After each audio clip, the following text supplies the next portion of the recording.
Welcome everyone. It's another Friday. I want to say big up everybody out there, man. It's much love and respect to everyone. Uh, Here we are again on another mission, trying to establish the truth. So here we are again, another version. Just another version, another period in time. We are here to see what we can do, and to make things right. So, welcome again. Glory be unto the Most High in all aspect of life, right? Give thanks to, the Most High for, giving us life, that we exist this moment. So we have to honor, you know, honor everything about the Creator and for what He has done. Today we're here again, and I want to say blessings, man. A lot of us we're busy with our daily survival, and we call that survival. And a lot of us, we won't take time out to even have a conversation about the Creator. Our existence here in this world. And we spend more time in the other things, being distracted by the regular things in society, and want to be included, and want to be a part of what society has to offer. We haven't time to spend to talk about self, and self-awareness, how just to understand the concept of how we're here, and that we ourselves are not responsible for us being here. We have no knowledge, we have no control of anything. We just know that we're here, we're living, and we're fully conscious of that we're living. But there's nothing that we can add to ourselves. And when I'm saying add, with perfection, knowing the base and ingredients of oneself, to even grow another finger if we want to. That if you lost your leg, or you lost an eye, you can repair it. So we know for a fact, and to all the atheists out there, we know for a fact, because we haven't the ability over these things. Someone has control, right, and power over our existence and us ourselves. We don't know how our metabolism, our body function. We can go to the specific root, right, and cause of how it moves in just the simplest of way. We cannot, we can't. So we know we don't have control. When you feel pain, what happened? No, because we have common sense, which the Most High has given us. We're able to figure things out to soothe ourselves if we're feeling pain, to relieve ourselves from that, right? Other than that, there's nothing you can do. If nobody wants to feel pain, right? Nobody wants to get hurt, right? But it's out of our control, right? Because if it was in our control, we wouldn't allow ourselves to get hurt. We wouldn't allow ourselves to feel pain either. But because it's not in our control, then you understand. So this is why we're here on the Naked Truth, because we want to know what the truth is, right? And a lot of atheists out there, as I say, the first concept is to understand oneself. And when you do that, you can't be an atheist. I mean, there is a power that is far greater than man, that put everything it didn't just happen by accident, right? People are not on the earth by accident, right? There is someone behind everything, orchestrating, putting things in place. We don't know how to. As I said, we do not have the ingredient for anything here. Not even the very simplest of fruit. We can take something and we can cut it and splice it and put it together and try to do something, because it is something that existed already, right? But to create something out of nothing, right, is to have ingredients, or to have the things that needed to put this particular thing together. Like you can build a computer, right? Because there is raw material here. You can use them, and you can use your intelligence, and you can put things together. But with the body, the physical body. There's nothing that you can put together with it. We don't have control over it. So we know there is a God. If you don't want to call him God, and we're going to explain that later on, right? But there is a power. There is a consciousness. I like to call it the great consciousness, right? The great, and vast consciousness, that do everything, put everything in place. So we have to give honor. We have to pay honor to that because we know we're not here by ourselves. So as people, run on to their daily activities, their daily lives, often forget, their requirements. Just to understand how, we got here and who are responsible.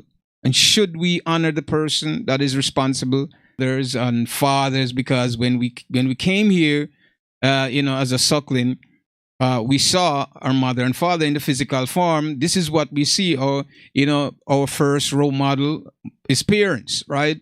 So we've seen this. There's no question about it that we honor them. Well, most of us, we honor them. We love them unconditionally because they've been there with us all throughout our younger years, taking care of us, providing for us. You didn't have to go out to work. We didn't have to go out to do anything, right? They were always there with us, supporting us, giving us what we need, right? And even the things that we're cried for, sometimes we will get it. So, we admire them. But beyond that, we know that our parents is not the creator. They weren't the ones who created us. You'll find there's a lot of debate around this because you have men and women who claim that they created their children. And that is false. Because when a child has been procreated, right, you have no control. The woman don't even know what the child is going to be like. If it's going to be a girl or a boy, you don't even have common knowledge of that. So how could you claim to create something you don't even know what it is? What it's going to be, if it's going to be a child that has fault. And when I said fault, I mean, handicap, right? You don't know if it's going to be born with one hand short and the other one long. You have no idea. To have control over creating something, it means that you know exactly what it is, what it's going to be like, right? Because you are in control of it. So when a man and a woman get together and they, connect on a spiritual, on a physical and spiritual level, and a child has been conceived within the process, none of them have an idea of what it is, or even some women might know that the feeling of change within their body that they're pregnant, but not all of them, right? And it's very rare you find a woman who connect that deep with herself that she knows when it happens, she knows it. The guy don't know. Sometimes a woman, 99% of them, they don't have a clue of what happened to them. Till later on they figure out, okay, well, this is what's going on.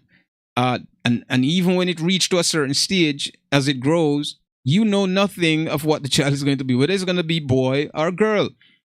You have to go to a hospital, get a sonogram, different things for them to scan your stomach to see what's inside, to try to figure out whether or not what sex, or whatever the standard that determines a person's, male or female characteristics, whatever, right? So we don't know. So we don't create. So put that aside now. We know for sure that men, women, we don't create our kids. They're just a cycle that the Creator himself, right, who put his word and his power in action, right? And these actions that he created has to be fulfilled within a time. So his word stands between man, stands between woman. And this fulfillment has to happen. So as we, form a union together and we begin to do the things that is right, that he created us to continue the cycle. Once we connect together like that, then something is going to come out of it, right? So we replicate ourselves by connecting. We might call it love. We can call it whatever we want. But once we form this union with each other and we allow, each other, share ourselves with each other, there is something special. But we have no control over these things, right? Our body called for it magnetically. It will, pull towards the other sex. And we want to be with this person or the other person. And this happens all the time. But creating, no. We're just following a programming that's within our DNA. It's written within, our consciousness. And this program is the program from a higher, you understand me, a higher being, a higher place. Not our thinking, right? It's not our thinking that put these things, in play. It's the thinking or thoughts of a higher power. Allow us, right, to continue within the cycle, right, so that we can produce people that look like us, offspring, right, that continued when we pass. They replaced us and continue the human race or continue existence within this physical plane. And that's basically what it is. So we create nothing. I often tell people that we said we're parents, we're, mothers and fathers, but we are just caretakers. We don't own our children. And this is what we think. You don't own your children. You never have, right? They will live, right? And their destiny is their destiny. You cannot change it. What we do as parents is educate our children and teach them that which is right, that which is wrong, so that they could navigate themselves through life, right? So we're caretakers. We love them because they're a part of us, right? We take care of them because they're young and incapable. So we do what our duty as parents, because that is our duty, right? You have to take care of that which comes out of you, right? Because it cannot fend for itself, so we have to do that. And when we take care of them, they will grow into adulthood. And when they reach to a certain stage, they themselves have to go out to create their own family, to replicate themselves, right? We haven't control over it. But people and parents, they think that they have control over their children, which they don't. You don't have control. You're merely trying your best to educate, right, your children, right, or kids, so that they could continue their lives and they would come and multiply and add to the population that exists here, right? So it's not complicated to understand that, right? It never was complicated that we're caretakers. But sometimes we try to exaggerate. We try to go above and beyond, telling ourselves all kinds of things because we feel like we have control. You don't. If your child go in the street and, the most I forbid that something bad happened to them, it's out of your control. Do you understand what I'm saying to you? If their destiny is to go outside and their life should be ended when they go on their journey, however far they're supposed to live for, within the time that they're supposed to live for, and they passed away, there's nothing that you can do.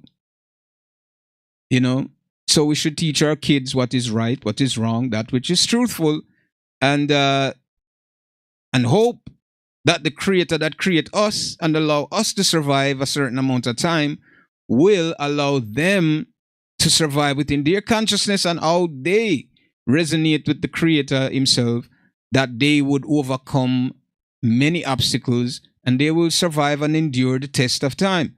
Just all we can hope for, right? We can only hope for those things. So with that said, just to give you some clarity on that, that we have no control, neither can we claim anything that we create here, right? So we're not creators within this. We can say create the word depending on the definition, right? We can use it in certain terms. So we can say, well, okay, I make a computer, I took materials and I put them together, but the materials itself, you didn't make it, right? It's a substance from the earth. It's resource from the earth. So, but we can put things together that is from a spiritual idea. And we can use physical material to put it together so that people within the physical plane can have, or consume whatever it is.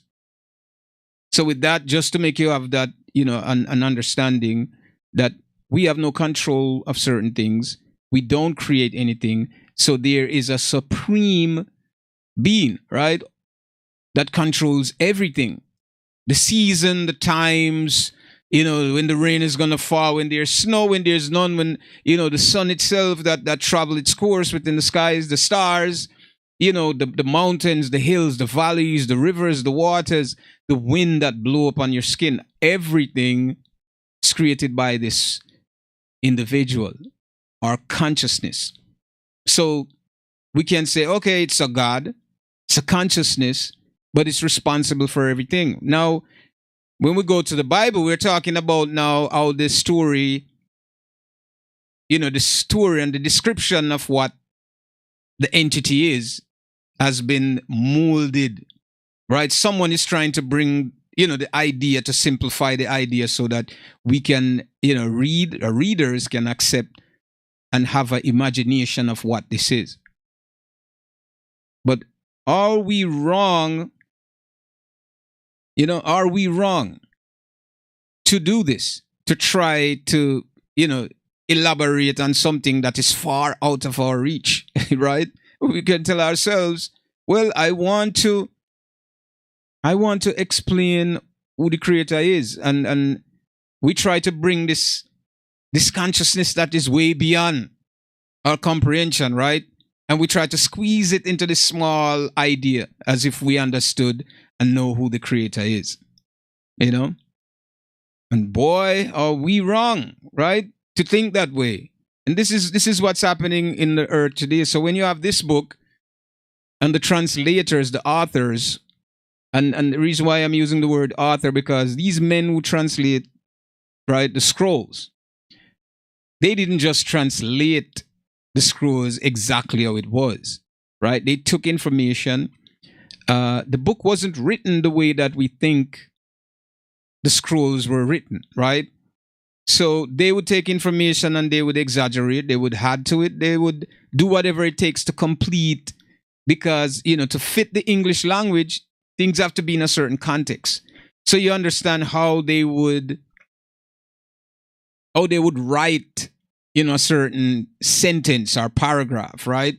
Within a language, within the English language, this is how it would be. So the translators would only cater, right, to the fulfillment of what the language entails, right? So the language, we have comma, we have period, we have punctuation marks, we have all these different things applies to the English language. We have full stop, right? We have question marks, right? And all these things are in the book.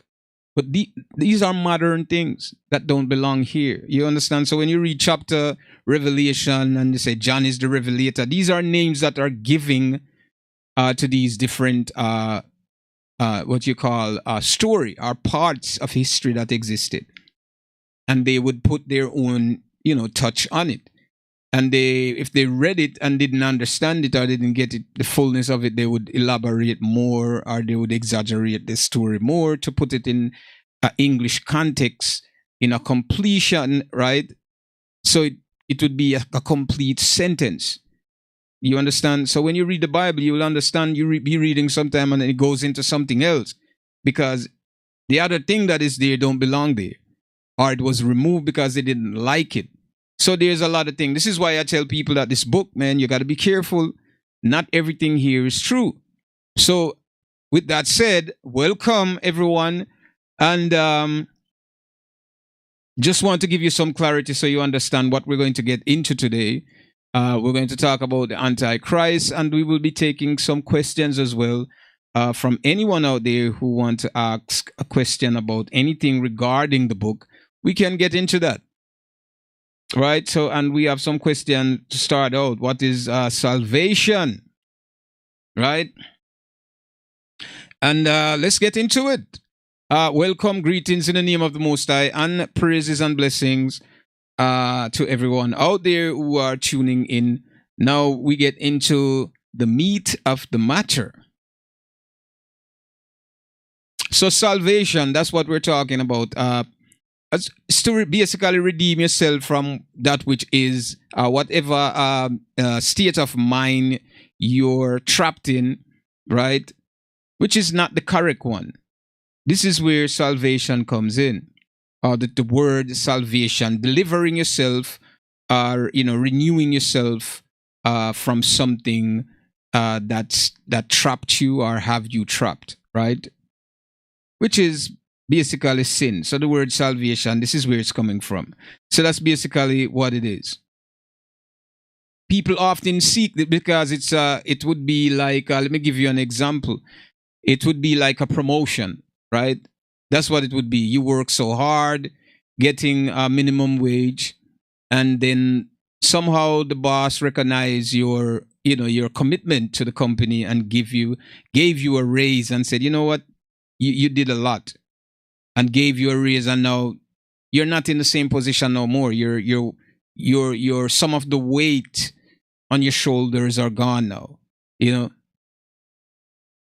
been free from that now, right? So that's what it would be, salvation. So many people are seeking this because and seeking salvation is not what I've explained as an example, but is to go to a place that everyone dream about, which is called heaven, and everyone wants to go there. And without salvation, there is no key. You'd say salvation will be the key, right, to access this place, right? So that's what it is. Okay, according in the book of Revelation, where are we now? Well, very interesting question, right? Revelation. And when we talk about Revelation, we talk about, right, things that are supposed to be revealed. That's what Revelation is, right? So, where are we at this point, our present time in Revelation, right? Are we closer to the end? Are we in the middle? What's happening with Revelation? Well, the time, no man know at the time, so we can't determine a time or a time span, right? To even define, where we at in a present moment. The only thing we can do is observe within our community, within our society, and the way that we function as people, and aligning this with the scriptures, right? Aligning this with the only evidence or proof that we have, of what transpired then in ancient times. So I think we have to figure that out first, right?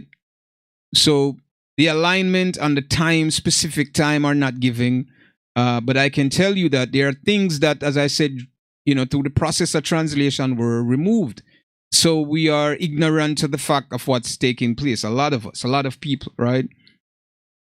So we have to go back into ourselves, go back into our wisdom, right? To find out, where we are at this present moment. Now, if we read Revelation, it tells us a lot of things. It tells us what would happen, and not only Revelation, that mothers and daughters will be fighting on war and rumors of war. And I'm sure back in the 1900s, you have heard rumors of war. I'm sure during the crusade, you have heard rumors of war, and you have people fighting against each other.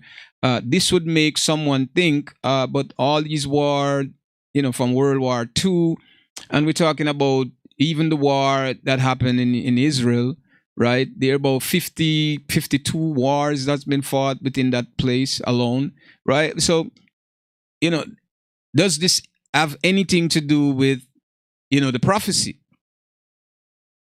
Right? And when will the time come? But the book tells us, I said, just a little and time and time after time before these things happen. So this would be a build-up to what's coming. All of it is a build-up to what's coming. We haven't seen the full circle yet because the books speak about many things and even signs and wonder within the skies. So these things we have not seen. So therefore we can analyze based on our reality that we're living today. We haven't seen, right? signs and wonders in the clouds or in the skies.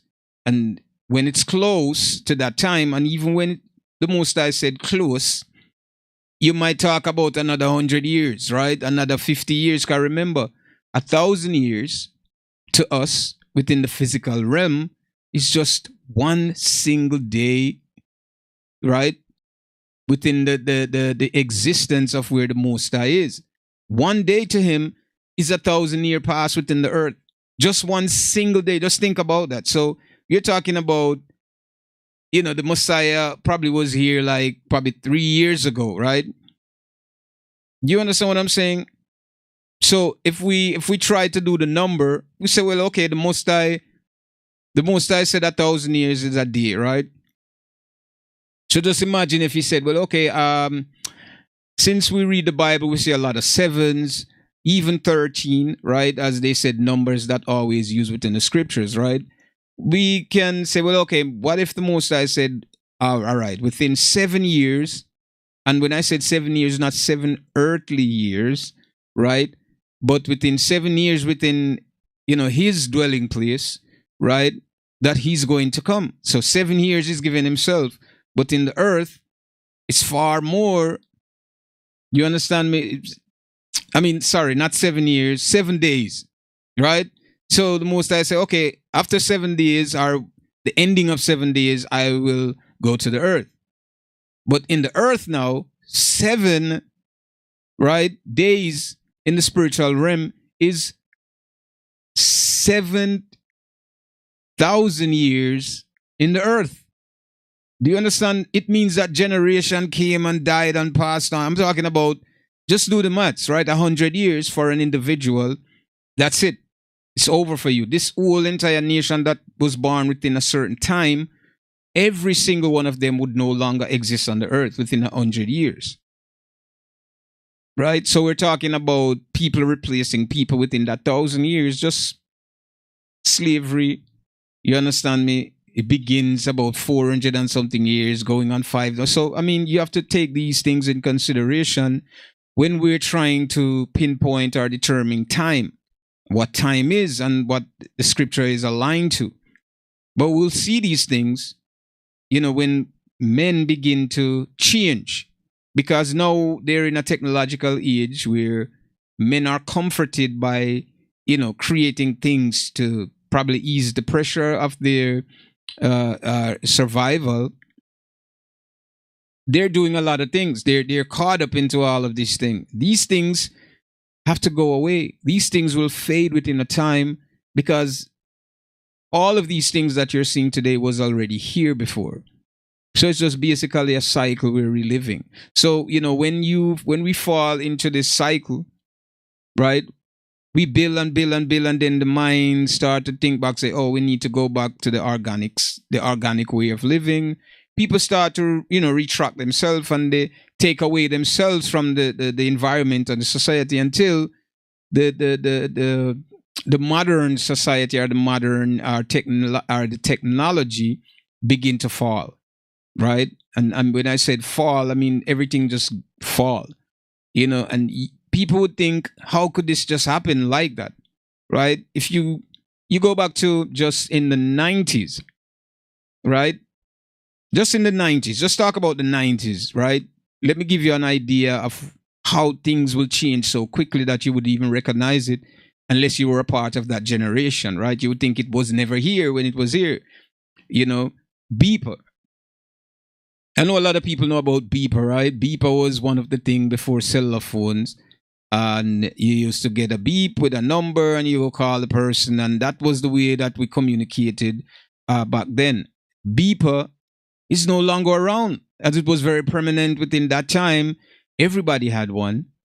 Everybody had one or trying to get one, and they upgraded and upgraded. They make small, they make big, they make them all kinds of design to catch the eyes, to gain consumers, right? And then Beeper now, you ask someone from the, say, the 2000, late 2000 about Beeper. They don't know it. Ask them and say, you don't know Beeper? No, they have no idea what Beeper is, They have no idea what beeper is. So you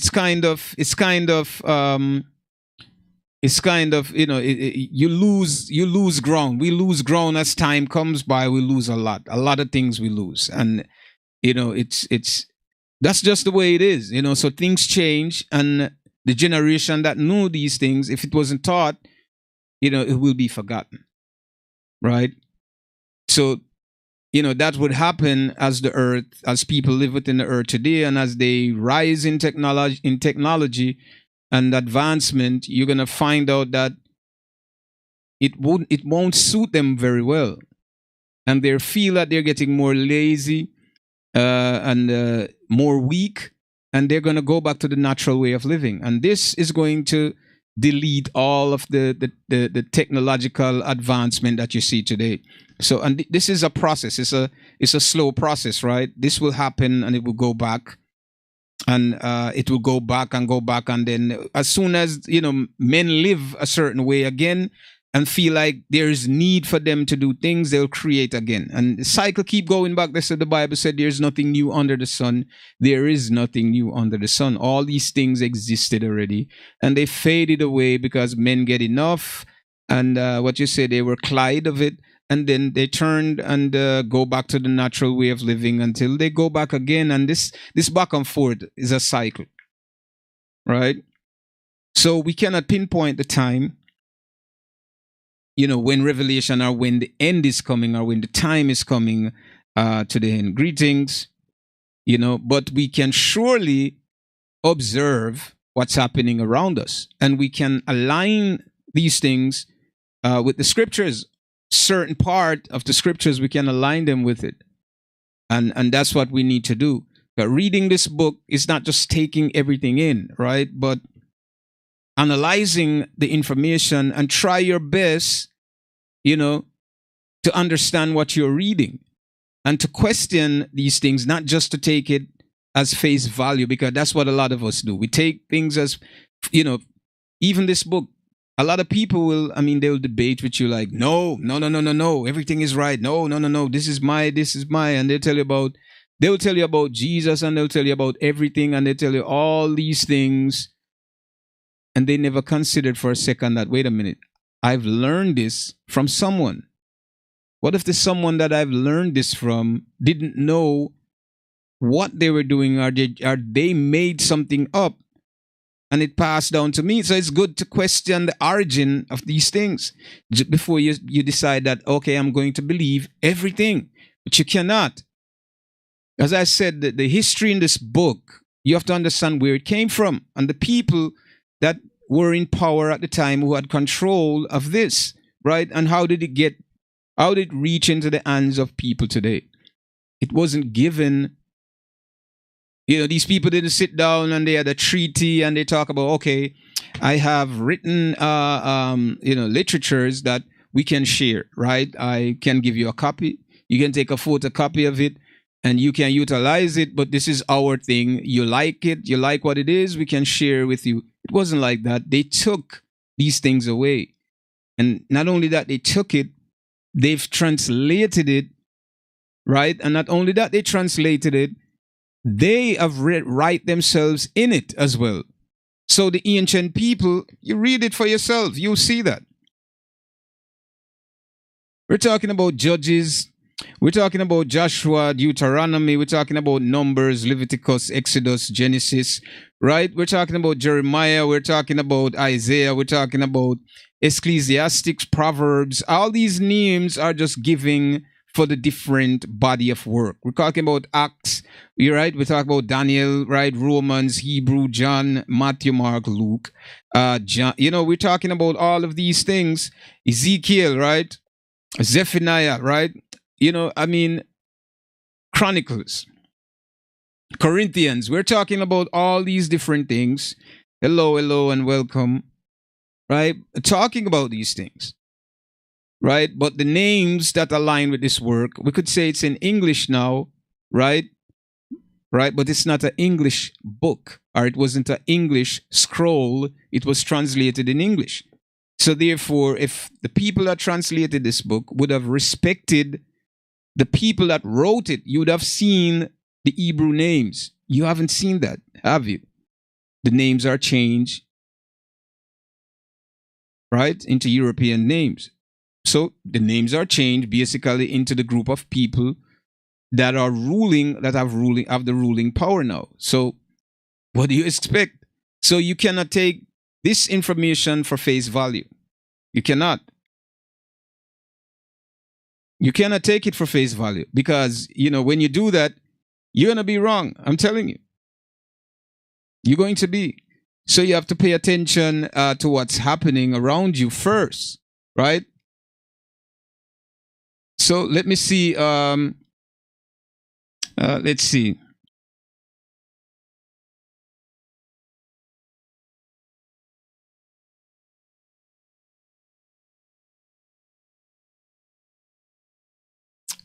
Yeah, what's going on here? Yeah, my people. So it's a good thing. It's a good thing to sit, and to study, to have an idea of what life is, right? And to understand how did you get certain information in your life, or how did you learn the things that you learn. So you can't just take everything for face value, as I say, because it wasn't passed down from your mother, right? Who cared about you, cared about your upbringing, cared about, giving you the tools that are necessary for you to progress in the world, right?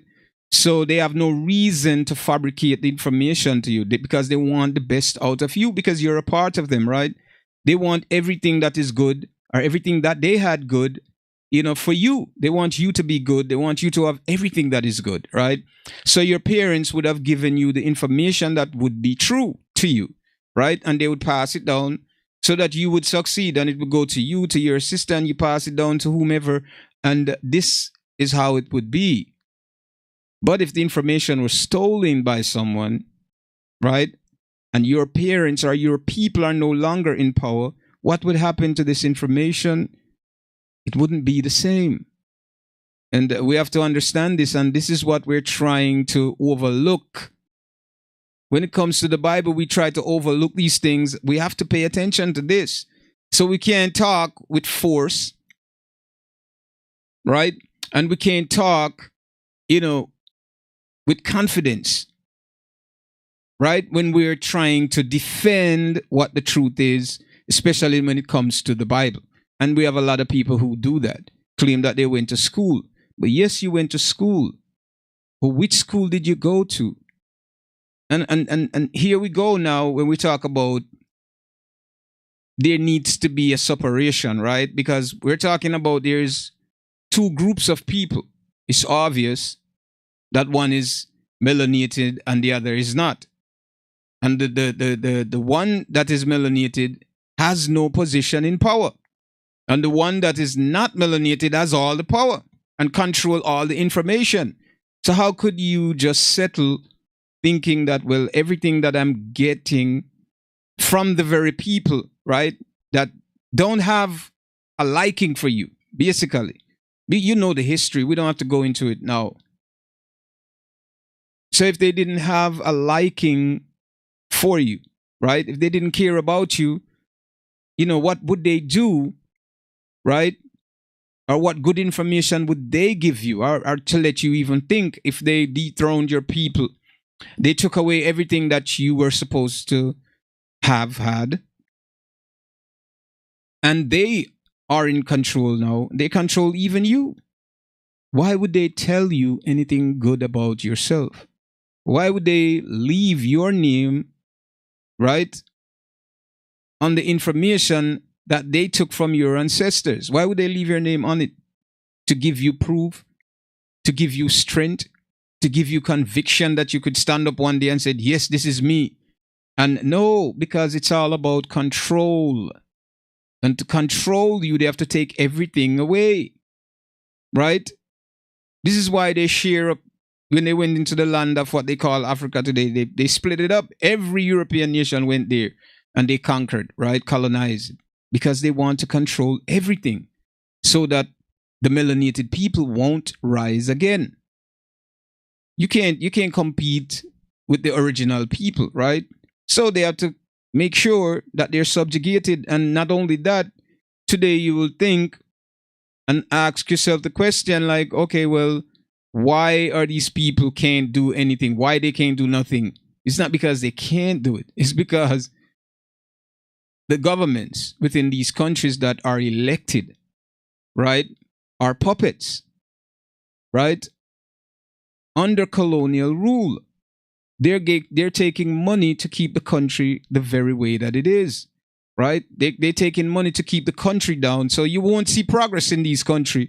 So you have to understand, if you are a melanated person, you have to question the information that's been given to you. So even you say you went to an institution, you graduated, but you have to ask yourself the question, if you are a European person, the information is vital for you, right? You learn that because it's from your people. You believe what your people put in place for you, right? Even if it is a lie.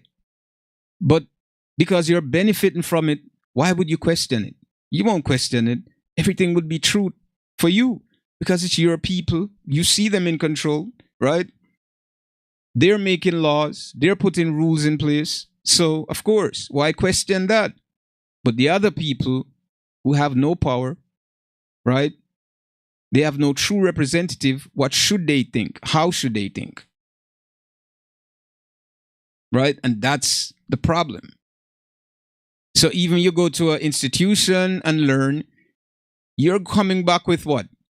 The very thing that the same people who are ruling you create this institution and put the information, right? Make this information that they already edit and take out what they don't want for you to learn it.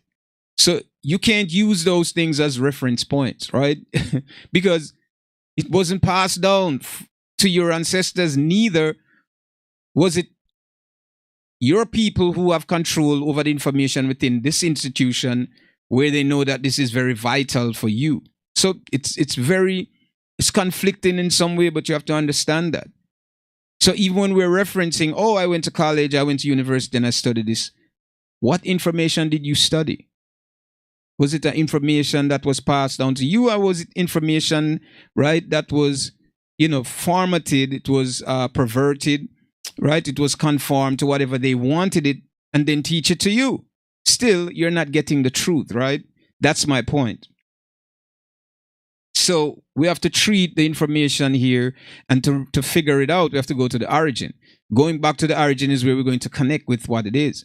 So before we start arguing and trying, to be disrespectful with each other, saying, oh, everything here is right, you need to know where you are, right? Your position in this place, whether or not the information that you're getting is accurate or not. Not because it sounds good mean that it is true. Right? Not because it makes you feel a certain way that it is true.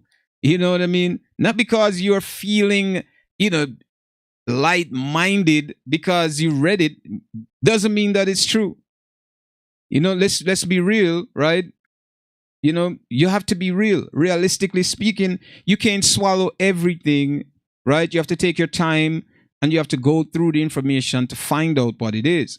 As I said, if the information came from some people who speak a different language and their names are not there, that means they're not being honored. These people are not honored because their name were removed.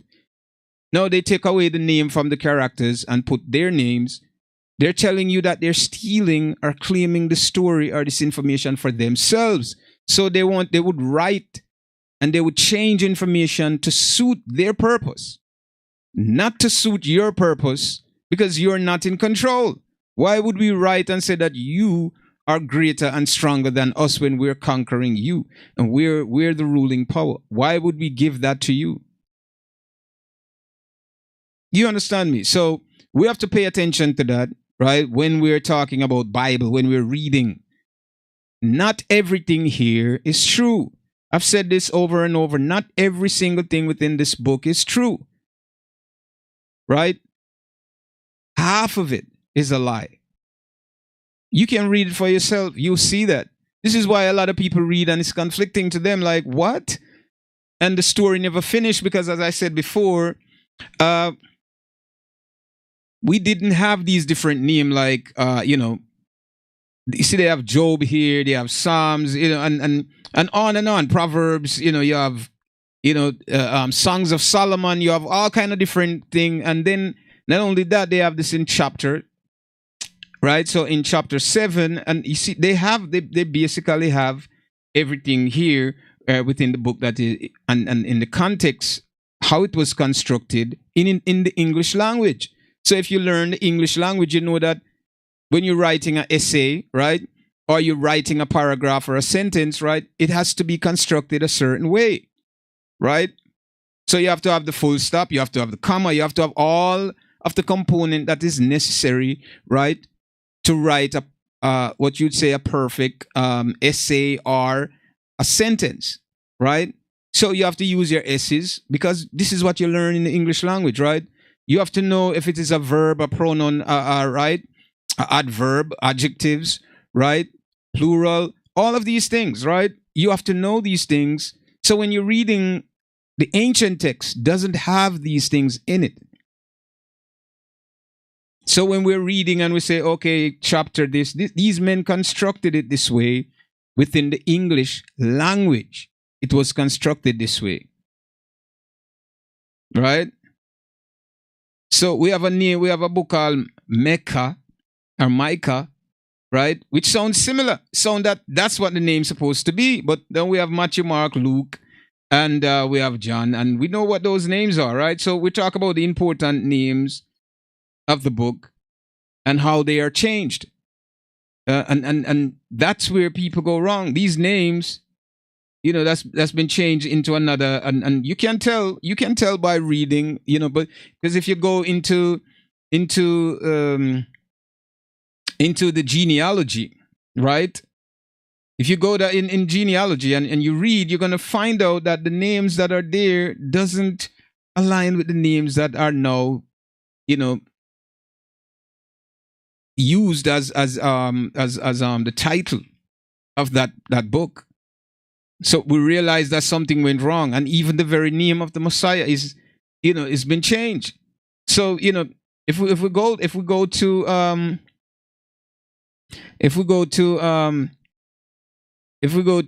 let's see, Genesis 10, right? Just for an example, and we read, right, from Genesis 10. So and we're talking about from Noah time, right? So the genealogy continues from there. So if we go to Genesis 10 and we're reading, right, and now these are the generation of the sons of Noah, right? Noah, right? Shem, right? Ham, and Japheth, right? And unto them were sons, right, born after the flood. The sons of Japheth, Gomar, Magog. Do you hear those names? Right? Madai, Javan. Just think about this name, and Tubal. See? Now we're talking about the genealogy of these people from Gomar, Magog, Tubal to Matthew, Mark, Samuel, Daniel, Luke, John. You have to pay attention to these things. From Gomar, Madai, right? Magog, Javan, all these names now changed. Now, if they were honoring these people, right? I mean, honor them. And I'm talking about, they will give this to you in the genealogy. But when we talk about the main characters that have a purpose, the characters that are talking about something important, they change the name to claim the information beneath that as their own. You understand? So this is what's happening within the churches, within our community, within the schools, everywhere. The name has been changed. So you would think when you read the book, these people existed, or this particular name that you're saying utter is, don't. That's because that's not the person. That is not the person. And that is the problem. That's the problem. So we have to get We have to get deep within ourselves, right? So when we're going to take this book and said we're going to read, we're going to, dedicate ourselves to it. I mean, it's a lot to go into. It's a lot to get into, and we have to do that. So I'm begging you, my people out there, that, reading the Bible is okay. You can read it, but don't swallow everything. Read and understand, analyze it, and try to figure out, because there's truth among the lies. But you have to figure it out, my friend. Can't just say it, everything that, oh, yes, you say this, and then they always go into a dead end, a dead end road, right? Or go down this dead end road where they can't come out. And you ask them questions, they can't answer you, because why? And then they'll say the Bible because the Bible says so. Okay. You get my point. So we have to pay attention to those things, right? So we talk about the next question. The Messiah, God, Lord, but not the Creator, is right. What is the best way to call the Creator? Well, that's the thing now. What to call the Creator? I call him consciousness, based on the definition of the word, how we interpret this word, how we believe and know of this word, right? We talk about, this consciousness, right? This vast consciousness that creates everything just by utterance, right? So I call it that. People say the Creator because you know what the Creator is: someone who build things, right? Or do things out of whether something or nothing, right? So we're talking about that. So the Messiah, God, Lord, these things are not names, they're titles. So anybody can be a God, right? Anybody can be a Lord, right? The Messiah, now we're talking about Savior, a deliverer, right? We're talking about someone that's going to save someone. By definition, that's a title still, right? So when we talk about Messiah, we talk about and we talk about Lord, right? We're talking about by definition these names. We talk about the Christ, right? And we talk about the Messiah. We talk about God. We talk about all of these things. The angels were called Lord, and they were called gods as well, because we know what God is, And we ourselves, as children in the earth, were called gods of the earth. Why? Because we are above the lower creatures. So we're gods of the earth. We will dominate the earth. We will be the wisest in the earth. So we're called gods. But there's gods over us. Gods who are far more advanced, right, than us, who are called gods. Men of higher positions are always called gods or Lord. So, but these things are just basic titles. They're not names.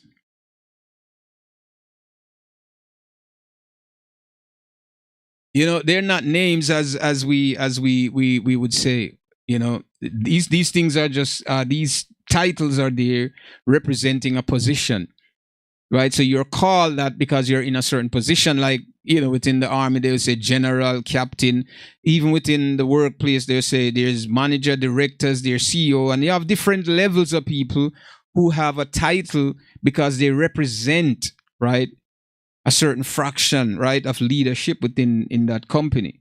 So we're talking about the same thing. So when we say God, we have to know who we're talking about. When we say use the term God, who or what God? This is why the Most High say He is gods of all the gods, because He's far above everyone. He created all of them, so He is above them.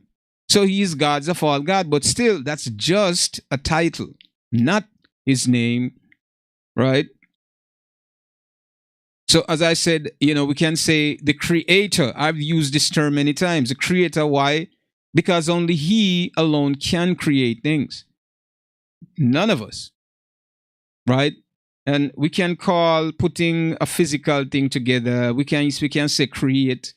You understand me? We can say baking a bun or making something out of nothing, right? or out of, maybe spices or things that already exist.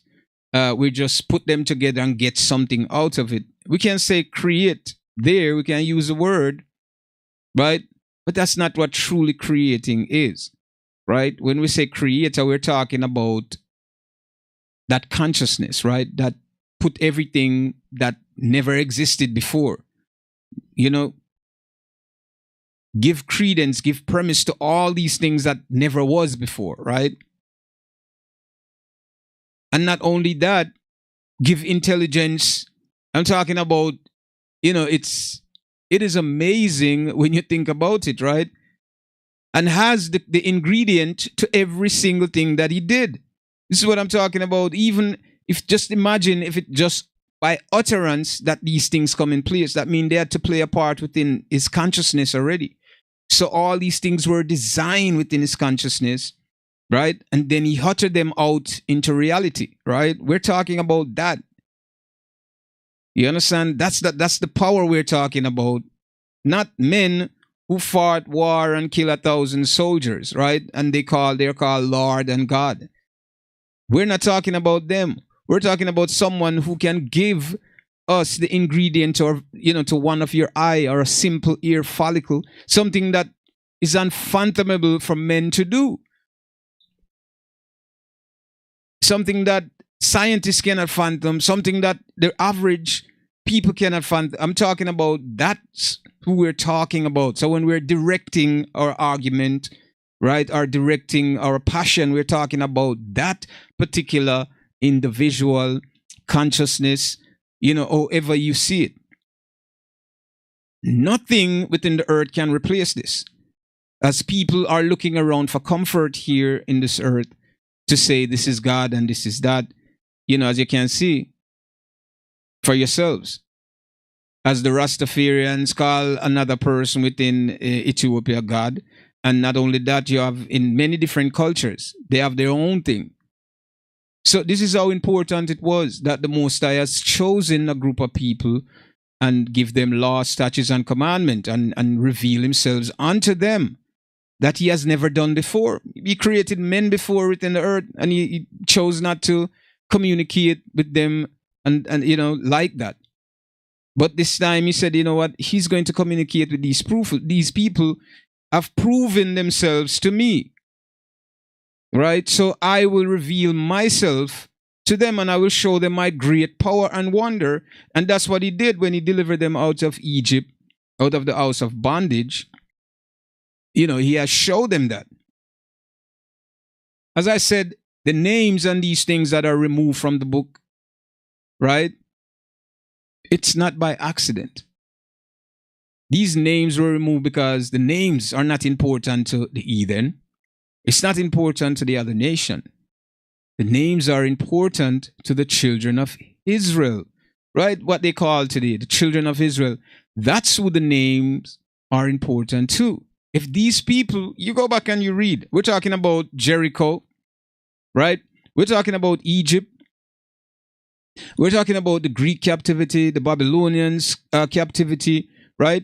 We're talking about the Philistine, right? Just a few, right? Every time these people call upon the Most High name, what happens? Just think about that. What happens? So why would the enemy now find out that these people are expelled from the land? Now God is not with them anymore. Now they have control of the information. What would they do? They wouldn't leave the importance in it, right? They would distort the truth, right? And that's exactly what they did. You can't allow these people to find these names and to meditate on these names, how dangerous it is for the other nation of people who want to gain power within the earth. So they had to remove these names, right, in order, right, to hide the truth from the people, right? And I'm talking about the descendants of those people.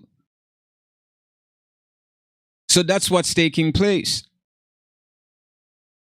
So these names are very important to the Israelites, because if they call the name, if they're here within the America and find out who they are and call upon that name, all hell will break loose.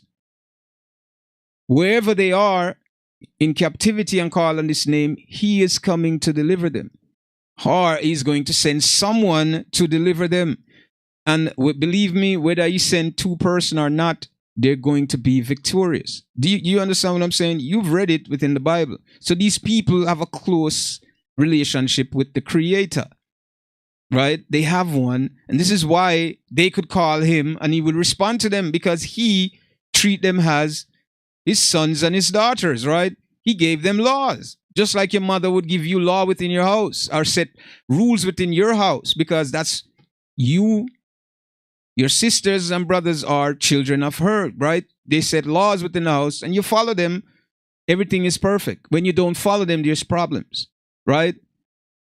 And because your mother care about you, right? They would teach you that which is right. Because they want the best out of you, they're going to teach you that which is right. Simple. The Most High chose his people that he know that these people, no matter what. And, Christians have a problem with it. You have theologians, you have all these, Bible scholars. You have these people have a problem with it. And they read every day, they study and trying to figure out how to put themselves within this book. Because if you're not there, you're just not there. You can't go into someone's family that you don't belong. That's the problem. We a lot of people think you can't just go into my house and say that you are my brother. How are you going to do that? You're not a part of my family. You can't come here and say that you are. We don't even speak the same language. What brother are you talking about? The fact that we speak different language proves that there's a distinction between the groups of people that live on the planet. So I don't know you. How could you be? How could a black person go to China and say, yes, you're my brother now? You just doesn't fit in. You can't fit in there. You know what I'm saying? You can't fit. You don't fit the bill. So it's a lot of ignorance that's happening here. And we have to sift through this to find the truth. So you can't go into another person's family and become a family member of that person. Even these people take you in, you're still a stranger, because all of them will know that we're not the same. They will know you and their kids, and they will tell their kids, say, oh, those are the strangers over there. They came in 19 something, and we gave them this area for themselves. They will always know that you're not blood. The elites, the rich, and those men, they know who the children of Israel are today. But it profits them nothing to tell them. Why would they say who they are? It profits them nothing to say. But they know. You think they don't know? They know it. They're not going to say anything to the common people. They would leave misinformation for the common people to conflict themselves with and to argue and debate with each other. Right? But how do we fix this? Right? How do we fix it? And that's what we got to think about. So the names are important, because if there's a book that is written in Chinese language and somebody got that book and translate it into the English language, they would pay respect to the name of the author, which is in Chinese or Japanese or whatever name it is, right? They would not change the name. So if it was Yang who wrote the book, even though it's translated in English, the name would have never been translated. It would have been Yang still. The story, right, would remain the same. The story would remain in English, where it can be understood by English readers. But the name, to give credit to the author, would remain Yang's, right, or Yang whatever. That's the name. So the name doesn't change. So this is why, and as we talk about this, and we spoke about it in a few videos, and we have to keep reiterating the same thing. Right? This name Jesus, right, that people are calling. Where does that name came from? Right? Because you can't change somebody's name in your language. You cannot do that. This is misinformation. You've been misguided. We've been taught a lot of nonsense. You cannot change someone's name in your language. You cannot. You know it as common people. We know this. We could travel to any country. And the first thing we're going to do is introduce ourselves to the persons. Even we speak different language, but we try to learn. We try to, when the person say their name is Gamal or whatever, we try to say Gamal with our accent. We try to get their name. That's the first thing we learn in every language. It's impossible to change someone's name in the language. So this is why you have to go back to the book and understand why this name Jesus is in the book. A Greek name, and the person was never a Greek, right? So how did this get in there? Oh, it was translated. This is their argument, right? Oh, well, it was translated into Greek. No, I could understand that the information, right, that tell the story was translated in a different language so other readers who speak other language can understand it, right? That you could tell me, right? But the name of the individual cannot be translated. It remains the same. Yeah, and exactly, and not only the name, yeah, the story itself's been changed as well. They changed the story because the story had to change to fit the people that are, perverting, the words. You can't write a story and it doesn't align with you. Like you got a book. It's talking about all kinds of African names and African people, and in China, right? And Chinese have the book and they put their names on top of it, but the names that are within the story doesn't match. So they have to change the name within the story for it to seems, real. So you have to write yourself into it. So if you go through the book, you'll see, oh, and Jesus on the 12. I'm not lying to you. If you go to Revelation and read it, you're going to see in the name of Jesus and from Jesus. So they put this name all through the book, right? So they could embed this idea within the reader's mind that this is the individual, when it's not. It's not the individual. As a matter of fact, J, the letter J was never in the English alphabet. So we can say, okay, time after time, things evolve, right? Things change within the English language. But we're not talking about the ancient language, and the name of the ancient people cannot change in your language either. You have to acknowledge them by their names. Why they change? Because, as I said, it's dangerous to leave the name and information there for the people that was cast out of the land, which are the Hebrew Israelites and are scattered among the nations, right? That they wouldn't find themselves back. And if they are in captivity and remain ignorant, right, to the fact, it means that the other nation will rule and rule and rule and continue. So they think within themselves that they are delaying the inevitable, right? And by doing this, right, by delaying the inevitable, that they will continue to rule and their generation and generation will, they don't understand. There are prophecies that are set in place. And at a certain time, you have to understand this, that these people are going to wake up with the book, with knowing the information or without the information, because the Most High is going to instill these things. If you read the book, it says he's going to pour out his spirit in the earth, and the young man, right, shall prophesy, the whole, the blind. These people he's going to do things. So it's what you call intervention. We're talking about spiritual he's going to intervene because that's his word, and his word cannot be cast aside as stone. His word is his word. This is why you can't, you're talking about the creator who says something out of his consciousness, right? Out of his holiness. It can never be wrong. Doesn't matter how you feel about it. He is never wrong. How could a person that knows the beginning to the ending be wrong about anything? You know exactly. It's just like you are walking home, right? And you know exactly where you're going, right? You know what's going to happen on the way going home, right? You know which road to go to avoid and multiple turns that you can make, right? You know exactly what's going to happen on each of those turns. Why? Because you created all of this. It's nothing hidden from you. So there's nothing that you would say that would be a lie. right? Everything that you utter from your consciousness, from your mouth, would be true, because you know all things. You have given knowledge to all things.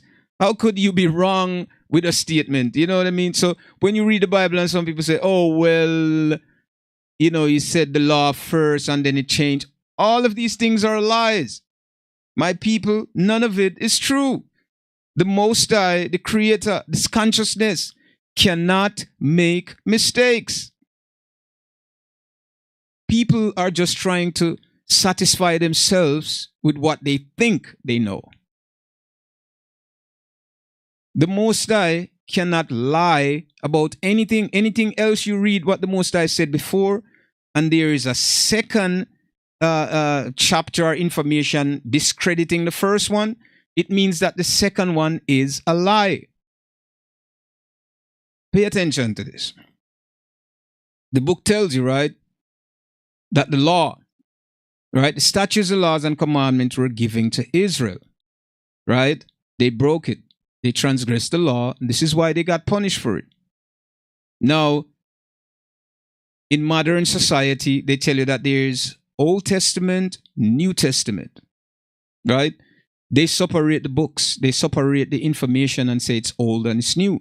Why? Because they're trying to discredit the whole one, saying it no longer has effect. So you don't have to believe, because now they took the new information and they conformed it, right? They pervert the words. They change what they want to change to make it more appealing to them. And then they tell you, well, the whole Testament now is, forget about it. So they tell you, the law is no longer in effect. Really? Even within human society, right? Within human society, when they set law, that's the law. You go ahead, run the stoplight and see what happened, and let the cops see you run the stoplight and see what you're going to say, okay, it's, you believe in the system? Yes. Okay, you can go. You don't tell people that. They said you just believe in Christ and everything go away. What stupidity is that? Not even within their judicial system, within their system, would they pardon you like that. Why you think the Most High is going to do that? What type of joke is this? And people believe this thing, man. People believe this. What type of foolishness is this? How could you say you just believe, right? And everything goes away. You broke the law and you believe, and that's it. Everything will go away. Don't worry. You won't get punished because the law and the creators of the law love you. You get my point? If you break the law in this country, you're going to be punished for it. If you murder someone, you're going to jail. And in some states, you'll face the death penalty. This is how stern they are with this law. So when could you kill someone and say, well, I believe now in the system and how fair it is, and the system is golden and whatever, and they're going to say, okay, as long as you believe in the system, we forgive you. You're not going to do time anymore. We're not going to give you the death penalty. You kill someone innocent and you get away with it, right? Doesn't make sense, does it? It doesn't make sense at all.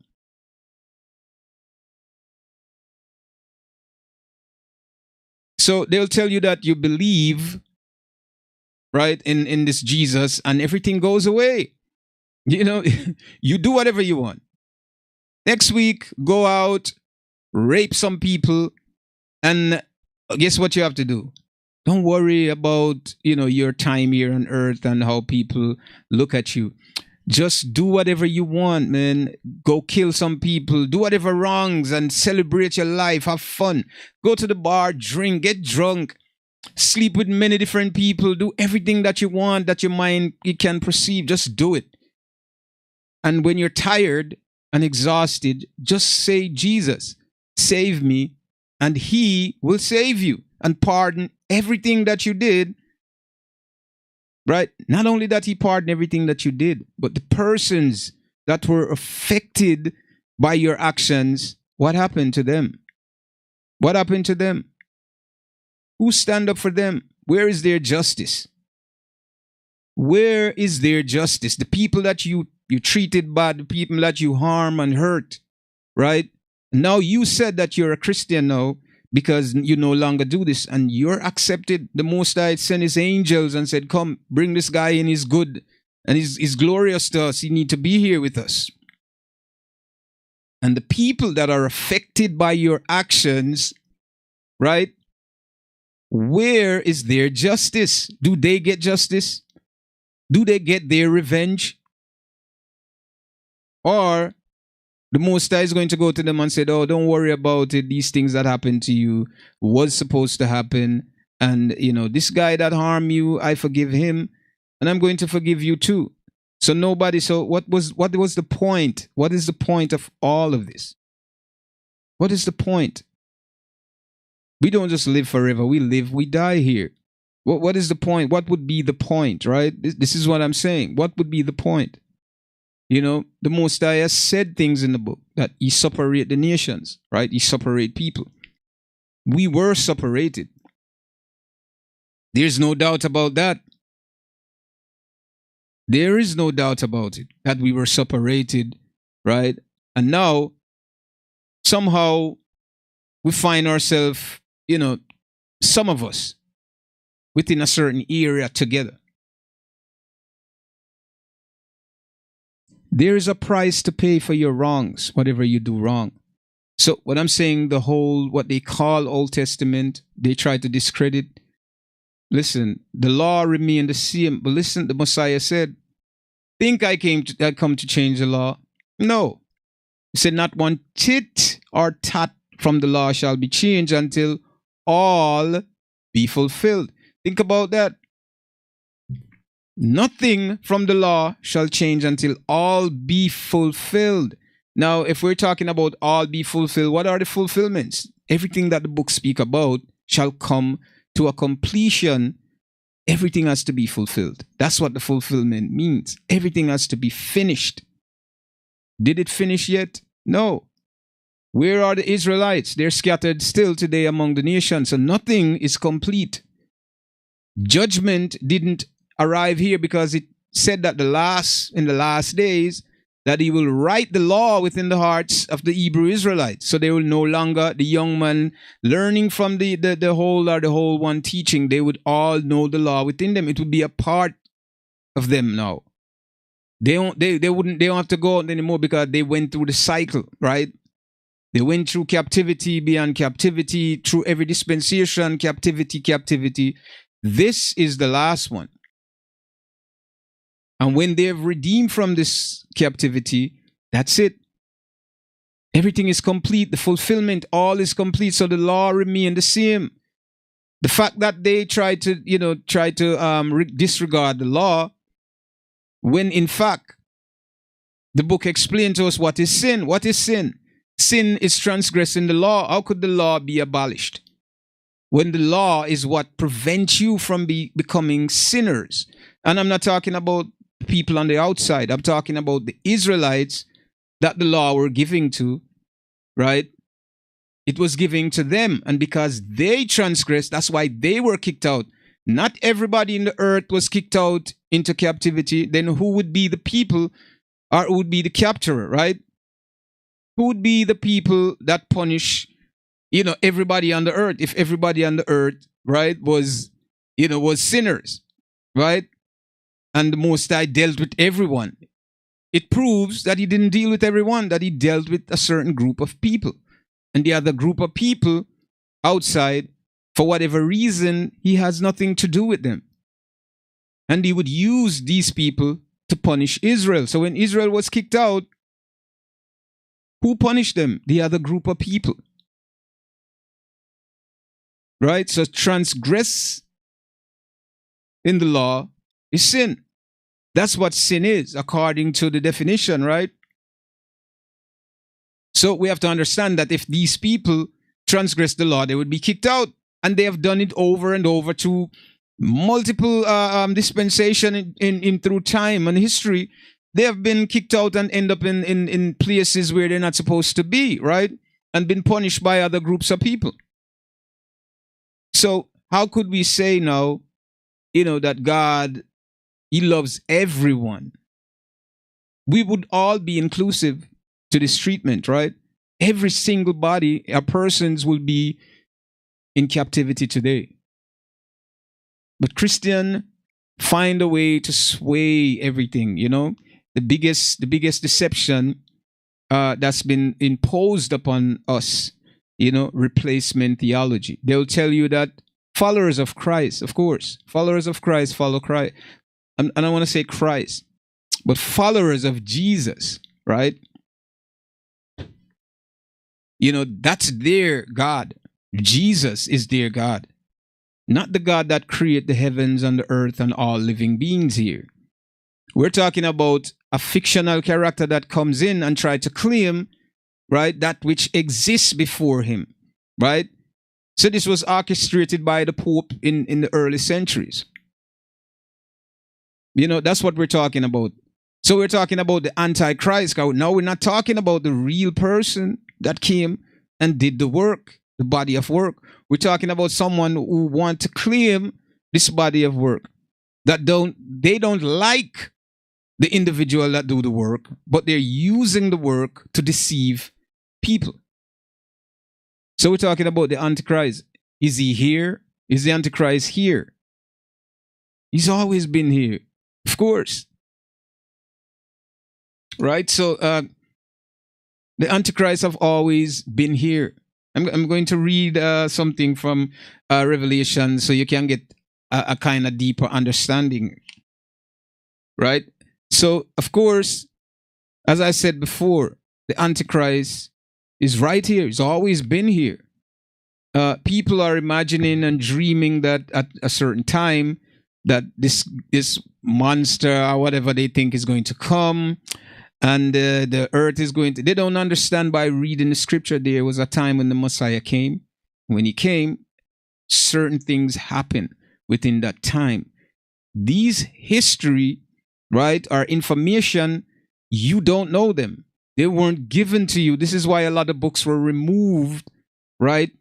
I won't say remove. A lot of these information were not included in this thing that they call book today, right? It's not included there. So you won't see that information, but they are fragments and proof that when you read this, you're going to understand the concept, right? You're going to understand the concept of what's taking place, what's happening, right? Within the scrolls, right?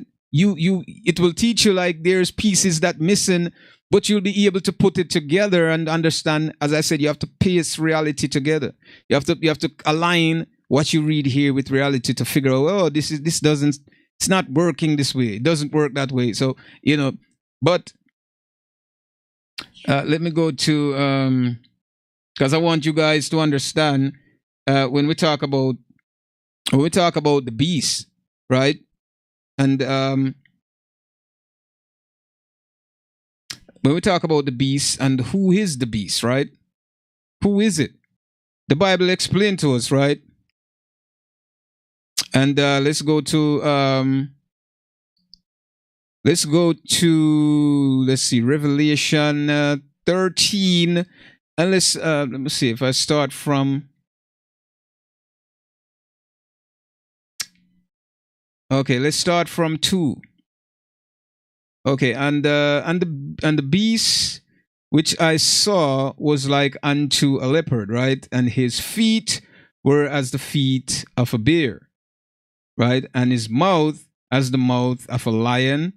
And the dragon gave him his power and his seat and great authority. And I saw one of his head as it were wounded to death, and its deadly wound was healed, right? And all the world wondered after the beast, and they worshiped the dragon, which gave power unto the beast.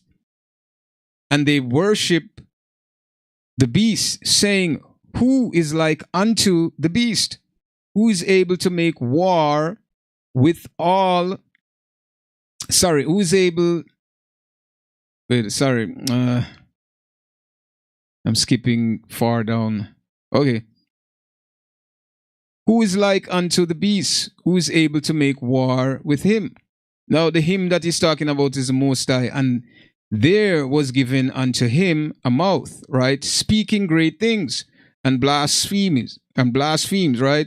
And the power was given unto him to continue 40 and 20 months. So there was a time that was given to the beast to reign for 40 and 20 months, right? Now, all of these things, a lot of it take place already, right? And he opened his mouth in blasphemy against, God, to blaspheme his name, right, and his tabernacle, which is the temple that Solomon built, right? Right, and it was given unto him, right, to make war with the saints and to overcome them, and power was given him over all kindreds and tongue and nations, right? And all that dwell upon the earth shall worship him whose name are not written in the book of life, right? Of the Lamb slain from the foundation of the world. So power was given to him, and it was giving this authority was given to him by the Creator, for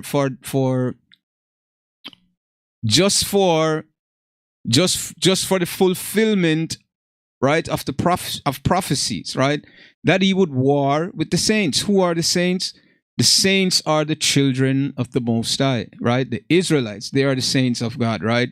These are the people that he gave laws and had a covenant with, right? And they were given power to war against them and to overcome them. He would have won over them. So this is why they would end up within the captivity that they ended up in, right? Because he overcame them, right? He took over, right? So we have read within in the passage where we talk about the beast, and we talk about many different things and what the beast was, and that it was a country, and we talk about the horns and everything. And it's a country, so you have to pay attention carefully. It's a country. These horns, the beast with the 7 horns, we're talking about each of them represent a country. So we have to pay attention to that, and which country, right, is going to promote the beast, right? Now, let's go to 14. No, let's go to 12. Let's start from 12. So Revelation 13:12, chapter 12. And he exercised all the power of the first beast before him, and caused the earth and them which dwell therein to worship the first beast, right, whose deadly wound was healed. Now, I don't know if you guys understand what happened to the Roman army within that time when they were ruling, right? Now, we read this in the book where it talk about it was given power to them to overcome the saints, right? Remember when the Messiah said, right, when the Messiah came and they were living in Jerusalem, that during the time of the Romans, right? And he said, know that when Jerusalem is compassed with army, that the desolation thereof is nigh. Do you remember that? And he said, for those who in the city should leave and flee to the mountains. I don't know if you guys remember that. But that's what he said. Flee, leave to the mountains. So the Messiah was warning Israel about what was coming. Just like it said here, right? That he was giving unto him to make war. It was given unto him to make war with the saints and to overcome them. So they were giving an authority, an order to make war with the Israelites and overcome them. This was the last punishment or the last captivity that they would have ended up in. Remember, this goes and ties into everything if you're listening carefully.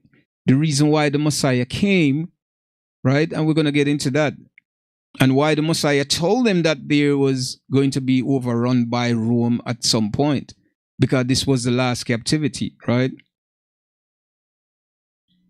So let's start again. And he exercised all the power of the first beast before him, and caused the earth and them which dwell therein to worship the first beast, whose deadly wound was healed.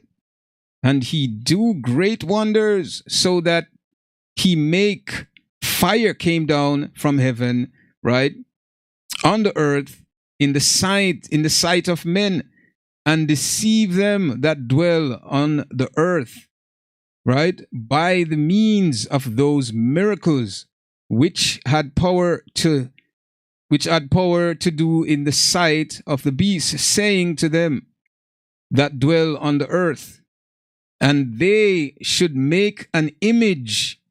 Did you hear what I said? They should make an image. I want you to think about that as I'm going through this.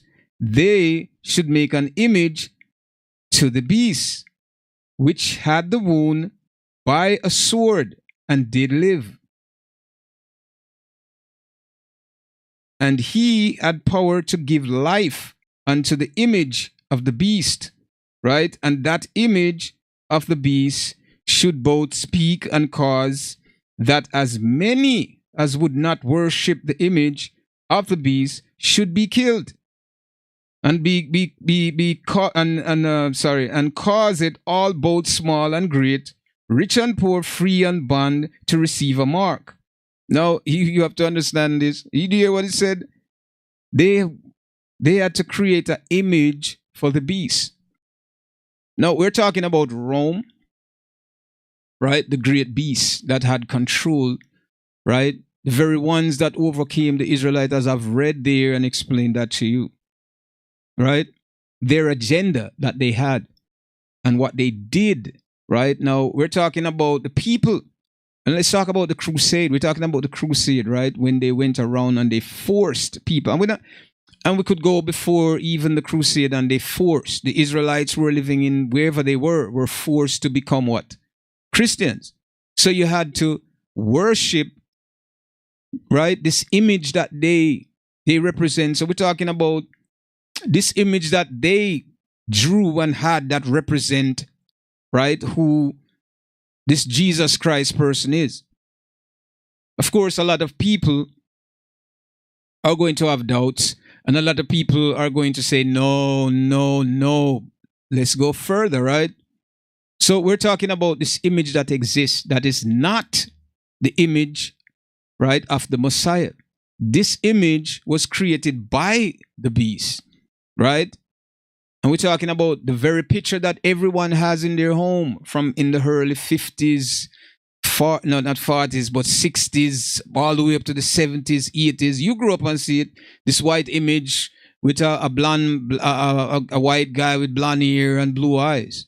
You've all had it. Your grandmother, you grew up in a home, and I'm sure you saw it. Even when you go to the churches, you've seen it, right? This image. Now, you have to ask yourself the question, what do you mean the image of the beast? Of which beast? See, people probably think that when you mention beast, we're talking about animal, right? Flesh and blood. No, we're talking about, it's a country, right? It's a parable that you're using. It's a country and what the country represents and what the country did with the image and how they were ordered to create an image of the beast, right?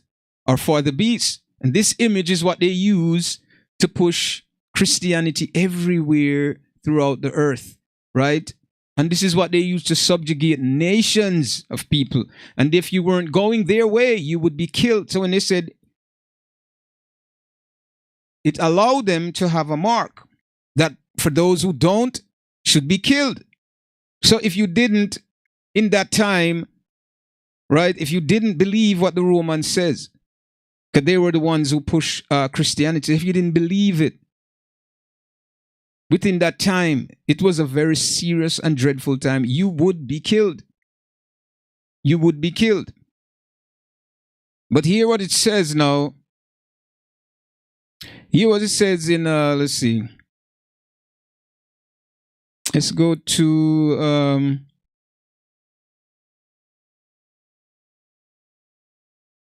let's see. Let me find this for a second as I want you guys to see.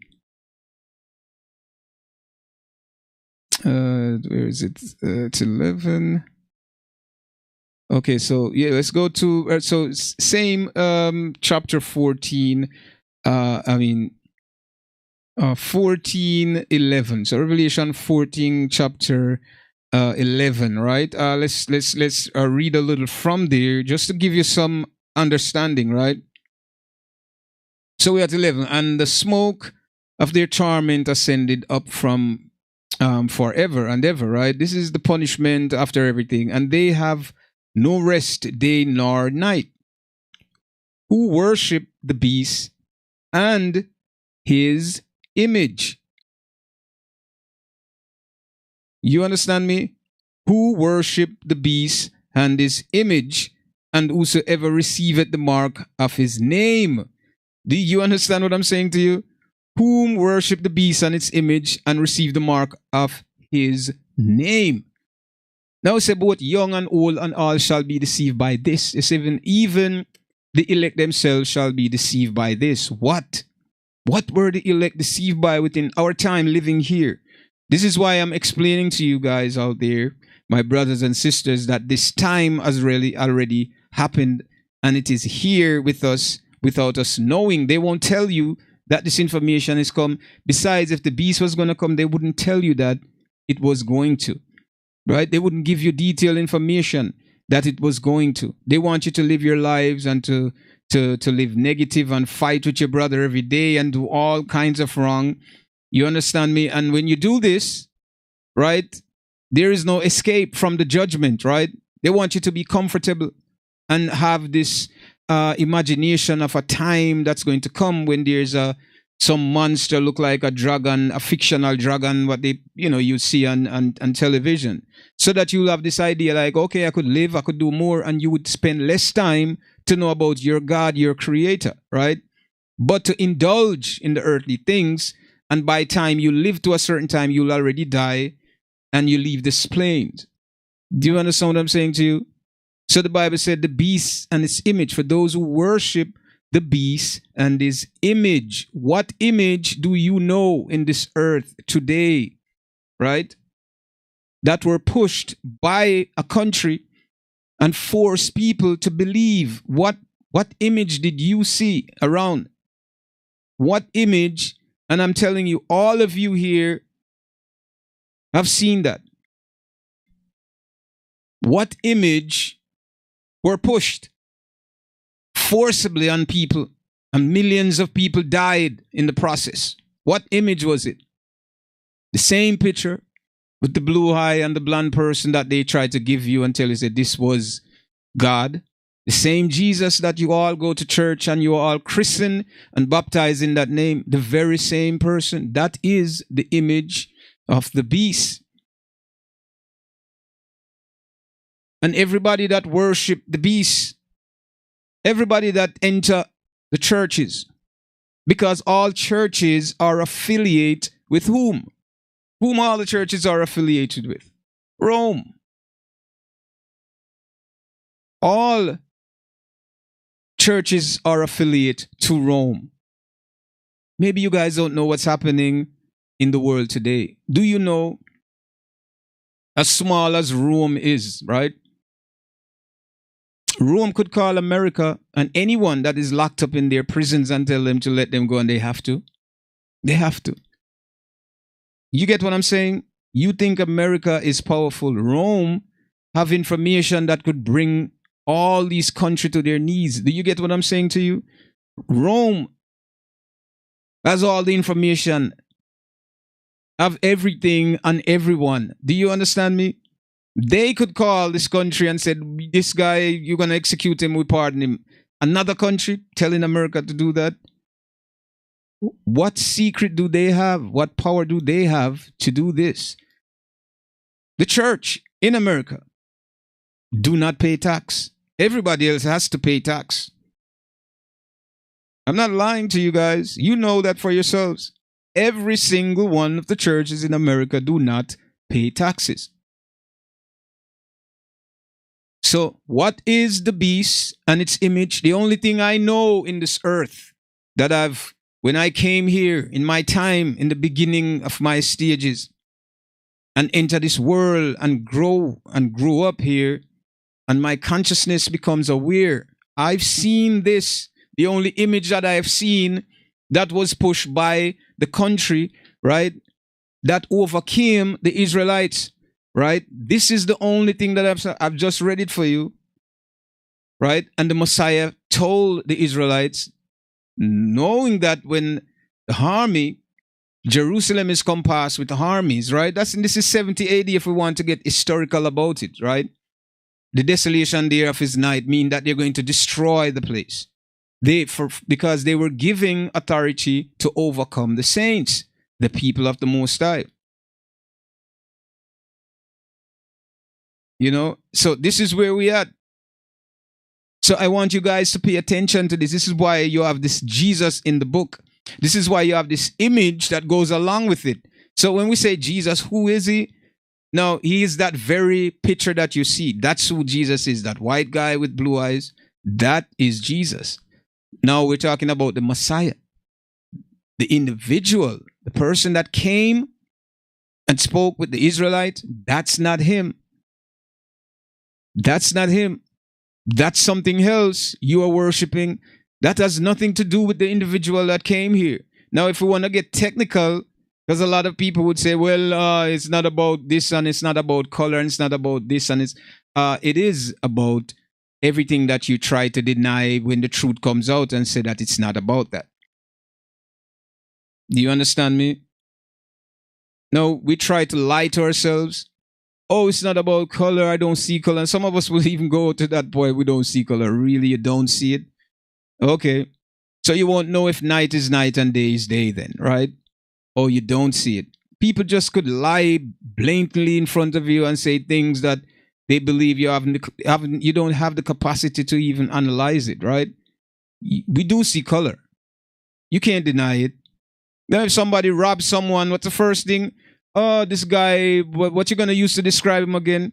If there is a dog that killed one of your chicken and it's a black dog, are you looking for a brown one? Are we going to say, well, I don't see color, so it doesn't matter now, right? That there's a black dog, but I can't say black dog, right? That took the chicken. So someone said, did you see someone run past with my chicken? I see something run past with it. What was it? I don't know. How do you explain that? It is relevant. The very things that we're trying to make irrelevant is actually relevant. So it has a lot to do with that. Now, the Bible tells you in Revelation, if you go there and read, right?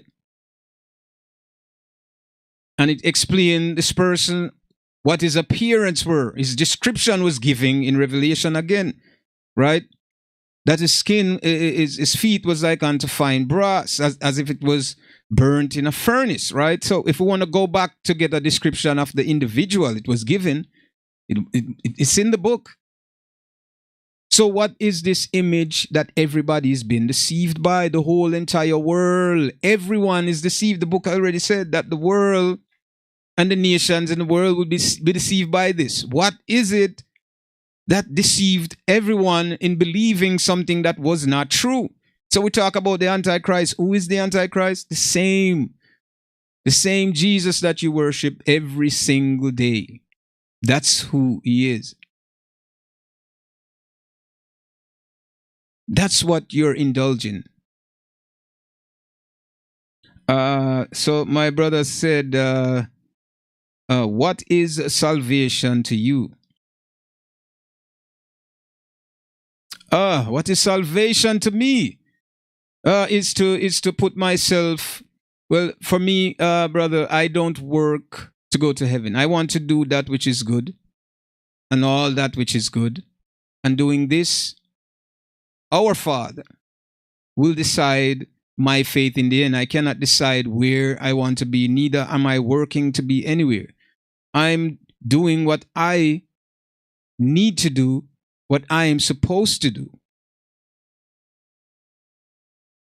So salvation to me is when the Most High come and rectify everything and bring it back to where it's supposed to be. Bring back the people that were cast out and put them back into their rightful place. And bring peace and serenity in the earth. That is salvation to me. And that's what that is what's supposed to happen. So many people who are seeking salvation are looking for a safe haven. They're looking for a place, and this place, as I said earlier before, is to go to heaven. They want to be there and they're on their journey in the earth, not all the way, but when they feel as if they're getting older and much weaker, they will go to a place called church, and they will worship there and think that they will save themselves, they will redeem themselves. Somehow they will gain salvation and will be accepted in the kingdom of heaven. So many people seek for that. But none of them are seeking to do that which is right, that which is good. There is one last commandment that the Messiah gave. The very last commandment said, love your brother as you love yourself. That's a commandment that was given to us. The last one.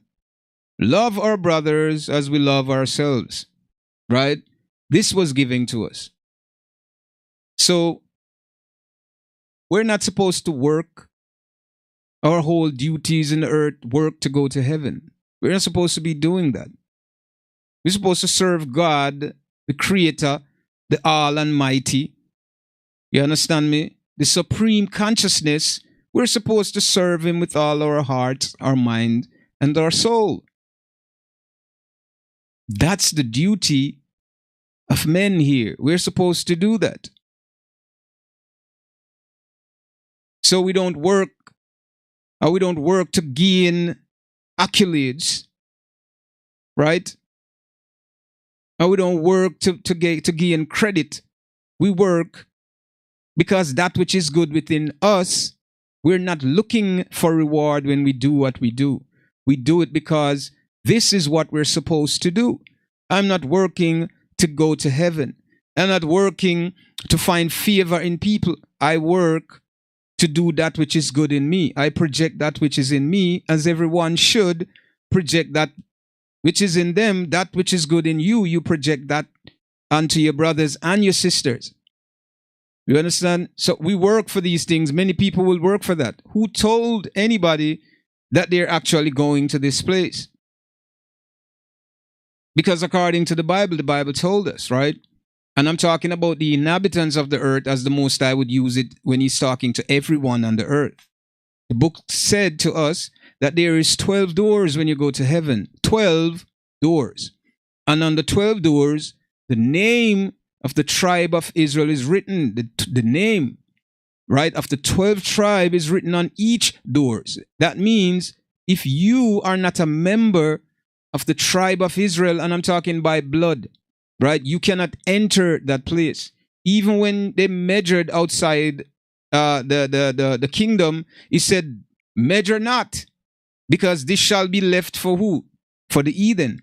The outside of the temple shall be left for the heathen, right? So there are people who will not go to this place. Don't matter what you think you're doing, because the Most High know your heart from the beginning. He created you. He know your ways. He know that you would stray and you would not return. He know that you would curse Him. Even in Revelation, it tells you when they're being punished, instead of saying we're sorry, they curse the Most High. Instead of saying, oh, we're sorry for, even they're been punished, yet they're cursing the Creator. This is the people that we're living among today.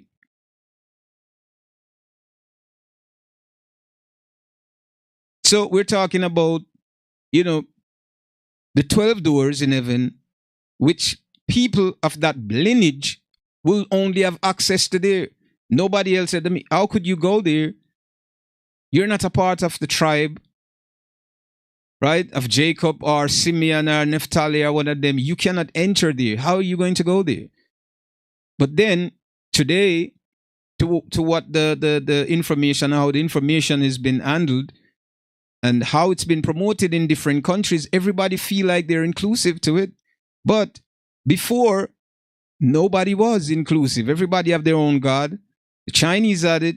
The Indian have their own God. The Russian, the Europeans, everybody had their own God, right? Until they tamper with the literature. They tamper with the text that the Hebrew Israelite had and use this as the standard, building a religion around it, saying that they are the chosen people. Christians I'm talking about.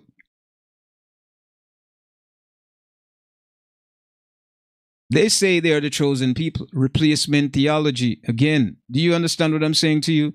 But yet the people of the Most High, right? The stone that the builder refused are still scattered among the nations. You know who they are. He said, you shall be an astonishment unto all people. You shall be hated by all people. Your enemies shall rule over you. You shall have nothing. I know thy work, thy tribulation and poverty. But thou art rich. Blasphemer those who say that they are Hebrews and are not, but are of the synagogue of Satan. Basically, you understand what I'm saying. The Israelites are in poverty, right? And they're scattered to the four corners of the earth. That's where they reside among the people. And they've been treated the worst among all other groups of people that are on the planet. All other groups that are on the planet, they've been treated this way. The Bible gave you a hint. You know the prophecy, Deuteronomy 28 through 68 will explain everything. You will be called a byword. Tell me which nation has been called a byword, a group of people that's been called a byword. Which nation you know has been called a byword? That's it. You've been called, that's because that's a prophecy. And if the prophecy is true, then this is what it is, right? You've been called a byword. You shall be crushed and oppressed all the day long. My people, you know the prophecy. If you want to deny it, ignore it as if you don't, because you're not fit, or you didn't fit into that group. And if you want to do that, you can do it. Anybody who want to hate and convict and murder and do whatever bad things to them, you can do it. Do it with all the joy and happiness, because their time is coming. Their time when they're going to rise from the dust is coming, and no one can stop it. Not your computers, not your Facebook or your Instagram, none of these platforms. So they could block your videos and they could do their, it's not going to stop it. Nothing, no effort that they put out is going to stop the time when the Israelites are going to wake up. And the Most High will come to deliver them and bring them back to where they were. Simple. So we have to get the truth, you know what I mean? We have to get to the bottom of everything. And we have to know who we're praying to when we talk about, you know, because if you read the book, my brothers and sisters, when you read Revelation, they talk about the seven candlestick and the seven churches. There is no such thing, and was never any such thing about church in the book or on the scrolls. Let me go to the scrolls. There was no such thing as church in the scroll. And then they'll tell you that these seven churches, where are they again? In Turkey.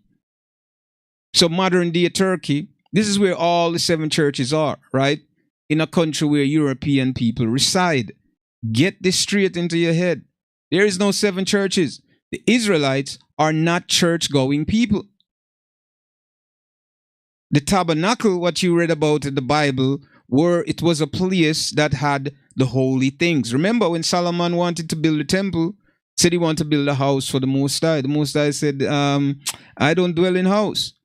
You know, the God of Israel do not dwell in house. But he insisted he wanted to build. He said, well, if you build it for me, I will honor it, right? And all my holy things of Israel shall be kept there. Even the priests, Aaron, right? Moses' brothers and Moses' family, right? The priesthood, they had to wash their hands and feet before they even enter this place. The Israelites themselves cannot go inside there. Do you understand me? Only the priests could have entered the tabernacle because it was only holy things inside there. Remember when Moses was going in the mountains, right? For the commandments, right? Or to visit, to have that visit with the Creator, right? What did the Most High say to Moses? He told him, he said, listen, put barriers around the mountain and warn the children of Israel not to cross. Because if they do, they will die. This power is so great. Remember when Moses came back from the mountain, right? His face was like 10,000 times brighter than the sun. You think about that, you can't even look in the sun today. And you're talking about 10,000 or 1,000 times, 10,000 times brighter than the sun. The presence of the Most High, that light that he went in front of, it was so consuming that when he came back, they had to put a veil over his face because they couldn't look upon him. Do you understand what I'm saying? This is what we're talking about. That's the power that we're talking about. Not the imagination of men and the fictional things that they came, they come up with. We're talking about the Creator. We're talking about powers far beyond our imagination. Just think about yourself, right? And just be amazed at yourself that a small needle could fall on the ground and you could pick it up with your fingers, right? Your fingernails grow. You don't even know how. There's markings in the middle of your hands. And each person is different, unique, billions of people, and everybody have it different. Do you understand what I'm saying? You can't count the hair upon your head. You cannot tell me how many strands of hair you have on your head. You can't. This is how amazing the Most High is. You can see things with your eyes.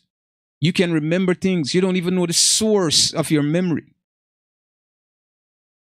You're able to utilize it casually, but you don't know. This is the power that we're talking about, far beyond men's comprehension. When you're younger, you grew tooth.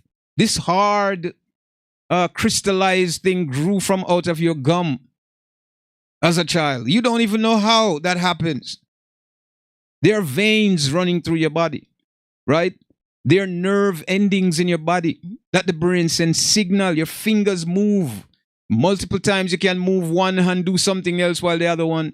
Do you know how amazing that is? That's who we're talking about. This consciousness that is responsible for giving all living things the ability that they have. That's who we're talking. We're not talking about a picture depicting someone and a name that doesn't fit the history. We're talking about the greatest power, perfect in all essence.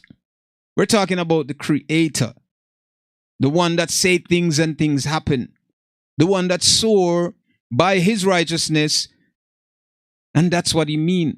We're not talking about men who lied and changed their minds. So when you read the Bible, they're telling you there's Old and New Testament and things, not because they're trying to contradict the scripture so they could fit their lies in it. We're talking about people who discredit one scripture to suit the other one. We're not talking about that. We're talking about a consciousness that speaks truth, whether you like it or not. Have no regards for you if you like or you don't like it. He is the creator of you and all other things. That's who we're talking about here, my brothers and sisters, today.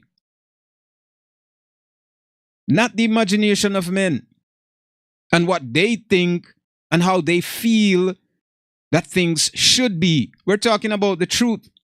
The Messiah said, I came but for the lost sheep of the house of Israel.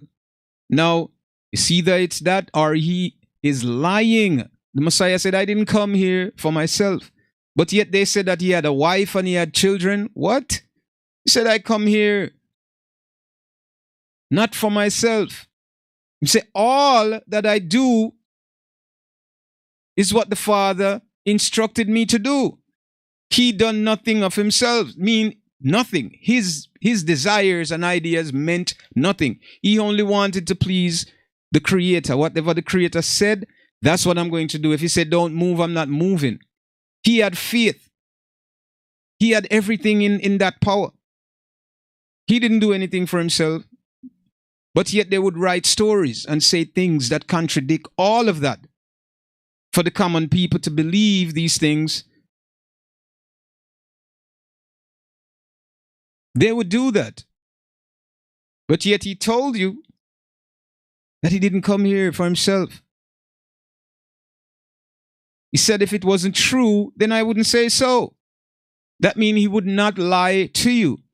So if he said he came for the Israelites, that's who he came for. He said, I came but for the lost sheep. So if you are not a lost sheep, he said, my sheep, they know my name.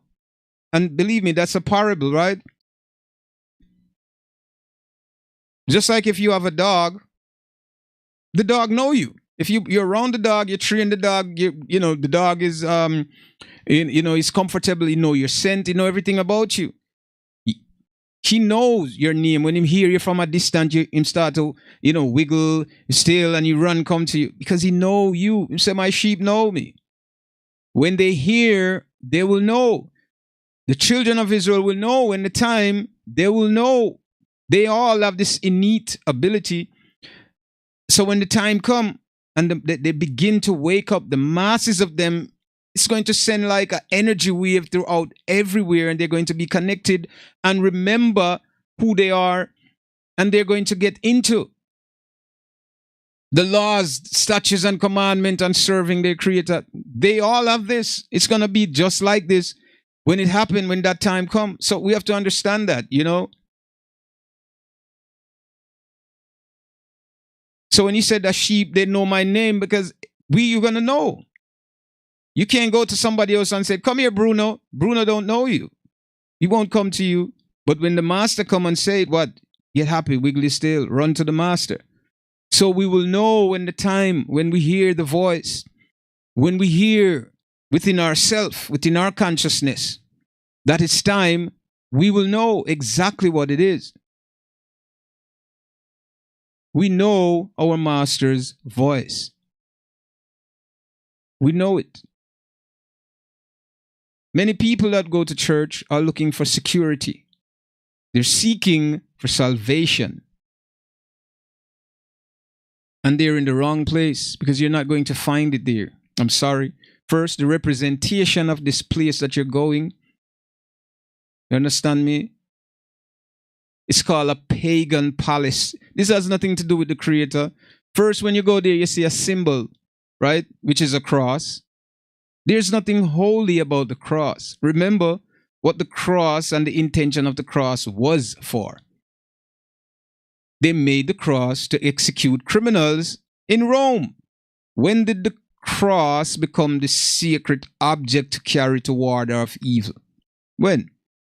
So, if the Messiah was killed with a gun, everybody would be having a gun on their chain, wearing it and kissing it and saying it is holy. Man, you people are crazy out there. I'm telling you. Wake up. Wake up from your dream. Every one of these places they're marked with a symbol, a pagan symbol on it, which is a cross. That's no place holy. There is nothing holy there. You go to church and, the Bible tells us about the Holy Spirit, right? And the Holy Spirit, the misinterpretation of a lot of people who believe what the Holy Spirit is, right? And speaking in tongues, right? The misconception of this. And then when you go to the churches and you have these pastors and them, they saying, oh, blah, blah, blah, and doing all kind of crazy thing. Listen, there are demons in the churches. You understand? Yes. And I will say it and I will explain to you. Right? And I've spoken to a lot of Christians and say that they go in, the Holy Spirit take control of them, and they rolling on the ground and doing all kind of thing. Pay attention to this very clear, because you might miss the truth in this, right? You might miss it because you're not paying attention to it. So you may miss it, right? Now, when you go to the church, and speaking in tongues, by the way, when they spoke about that and this new language, has nothing to do with nothing like that, this crazy stuff that they make up. No, you have to understand why I'm going to tell you this is a demon possession, right? That's taking over people. And people are moving uncontrollable within these places and can't control themselves. And their voice is being distorted because something is possessing them, trying to take control of their vocal capabilities and are unable to do so. And whatever comes out is not, it doesn't come out in a script language as the person would speak, but is a warped type of sound that came out. They don't know what they're saying because something else is in them and they're shaking and rolling on the ground.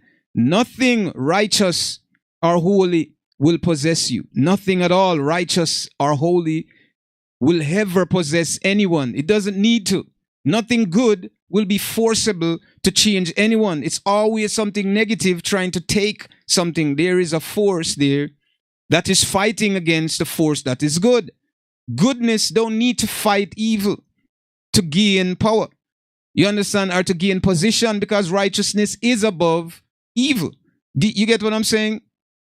Righteousness is above evil. So the Most High is not reaching out to get you to come in.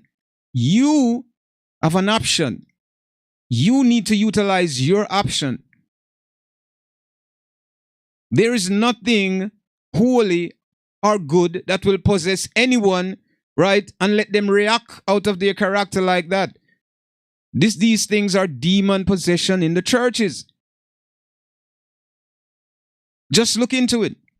When a demon possesses someone, how do they speak? It's the same thing, because there's an outside entity going inside of your body that is connected to nerves, right? Cells, right? We're talking about information that is transmitting from your brain to give, right? These cells and nerves, right? Function so you can speech, so you can have a speech pattern, make sound. Now, you're talking about an outside entity coming inside of you, trying to take you over in that moment, that space, that time. And they're trying to come, but they're not used to this temple, because this temple were not built for them. It was built for you. So if they're coming and trying to take control, what type of reaction would you get? It wouldn't be your reaction. It would be someone who unfamiliar with the physical temple and trying to take ownership of it. You would see these abnormal characteristics comes out. That's what you see in the church when you go there. There is no such thing when they tell you about, oh, the Holy Spirit and they must speak. What language? I forgot the language they call that. All of that is nonsense. This is demonic possession. First, if you go to the church, there's a symbol. First, most I don't deal in symbolism, and you see that everywhere in all churches. There's nothing, I will tell you here, right? In front of you guys, wherever you are, right? In your homes, right? Workplace, wherever you are, in front of you here, under the heavens here, you understand me? In front of the Most High, right? In front of His righteousness, right? And the Most High, there is nothing righteous in the church. Nothing at all is righteous in these buildings that they call churches. Nothing is righteous there. I tell you that in the presence of the Most High today, right here. Now, if you want to continue going, you can. It's up to you. That is your choice. That is your choice. But I tell you this, pay attention. There is nothing they have done, any of them. They claim to be priests, pastors, and saints, and whatever they claim to be, and say they're healing people, and they're doing all kind of miracle. What miracle? What miracle have you seen happen? And all they're working for is money, greed. The pastor has his big mansion somewhere, living, tell you that you need money collection, and just let me explain the 10%, right? And how they take this thing out of context and are using the church, right, to make money. The church is about money. You talk about 501c3, right? 501c3. You could look that up for yourself. All the churches have that, right? It means that they're working for the government. Look it up yourselves. The church is a business. and how disrespectful that they are to stand in the face of the Most High and use this as some leverage to corrupt people, to make you think that you're gaining some salvation. First, they don't tell you anything in the church. They try to tell you that, oh, God wants you to be rich. That's not what life is about. You know, you need to be rich. You need to have money. You need to have this. You need to have that. And this is the language that they're using. They never told you that the Israelites are still scattered, right? Because the book told us that in the end you will know, because the law would be written. The people that are claiming to be this land of Israel, wherever, and that they are the people, does it look like it, that the law is written in there and you see all of them studying and teaching each other? Does it look like that? Don't. Pay attention, my people. Pay attention to what's happening around you. Know what's happening around you. You know, so we have to understand ourselves. We have to understand truth, facts. We have to understand logics, man. The church is the base of corruption, is the house of corruption, and the lair of demons. Do you get what I'm saying? The lair of demons. These things were established by Rome, the very people that conquered the Israelites, that overcame the saints. They are the ones who established church and this religion, Christianity. Do you understand what I'm saying to you? And they are the ones who push the image of the beast. You have seen this image everywhere, within the churches, on the internet. Every church you go, there is a depiction of this image. So I want you guys, man, and we're going to continue and talk about, get deeper into, the Antichrist, because that was the topic today, and we're going to get deeper into that. And Sandy Park, what is peace? Peace, complete silence. Silence to think, to transcend your thoughts, your mind. That is what peace is. How do we obtain this? We have to love the Most High with all our mind, our soul, and heart, right? And next thing, love our brothers as we love ourselves.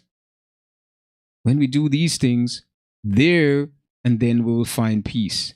That's what peace is. Complete silence. No sound. Complete. Just listen deep within your heart. Nothing to obstruct the thoughts. Nothing at all. That is what peace is. So my brothers and sisters, I have to thank you guys and everybody that tuned in today. And I hope we have learned something. And we're at chapter 7, and we're going up, and we're going to, clarify some things as we go back into the Antichrist, because I want you guys to know what's happening in the earth today and how we're misinformed and how we sit here and we allow those who are in control. They don't have, first, they don't have the drive, right? They don't care about us either, right? What they care about is their position, in power, and how to maintain their power to control people. That's what they're about. They're not about anything else. Look around the society. Everything that the Bible speaks about, they go against it. There is not one society, even the very people who claim that they're Jews, right? Even they who claim this idea that they're Jews within their own country, the laws, statutes, and commandments that you've read about in the book are not passed in those lands. Those laws are not respected there either. They don't follow them because they cannot follow them, because this history was not theirs in the beginning. America cannot use this, even they say they're Christian, right? This is the foundation of their faith. They cannot pass the laws, statutes, and commandments here and enforce them among people. They will never do that, because only the Israelites will do this within their community. Every other community that you know today, modern, tell me one of them that does this. None. They can't, because they are not the people. When the true Israelite found themselves and wake up, this law will be within their community, among their people. Everything has to be followed according to the Most High. So, with that said, my people, I want to thank you all for joining us. And the here on the Naked Truth, you know what it is. We're all about the truth, and that's what we're saying, man. Truth, truth, and more truth, and nothing more. We believe that. We embrace that. We support it, and that's what we're doing here on the Naked Truth. So I want to thank everybody out there, everyone out there, to stay safe and take care of yourself, and stay tuned for ATO. That's coming up next, so stay tuned for that. And I hope you guys enjoy the entertainment after. And I hope you guys were edified enough with all the information that I give you guys. Thank you guys so much. Until next Friday. Again, we be rolling and keeping things going here on the Naked Truth. I'm looking forward to everything, man. We only got ourselves. So love your brother, your sisters, man, as you love yourself, and keep you have the faith up. Keep everything going, man, and stay blessed, and have a wonderful weekend, and stay safe as you're out there. And do remember, if your brother fall, man, help him. If your sister fall, help him. Love your brother as you love yourself. Do that which is good. Serve the Most High with all your mind, your heart, and your soul. Until next time, and we will see you guys. We will see you, as they said, next year is coming. So yeah, we'll see you next year, right? That would be the next step. So thank you so much for tuning in here on the Naked Truth.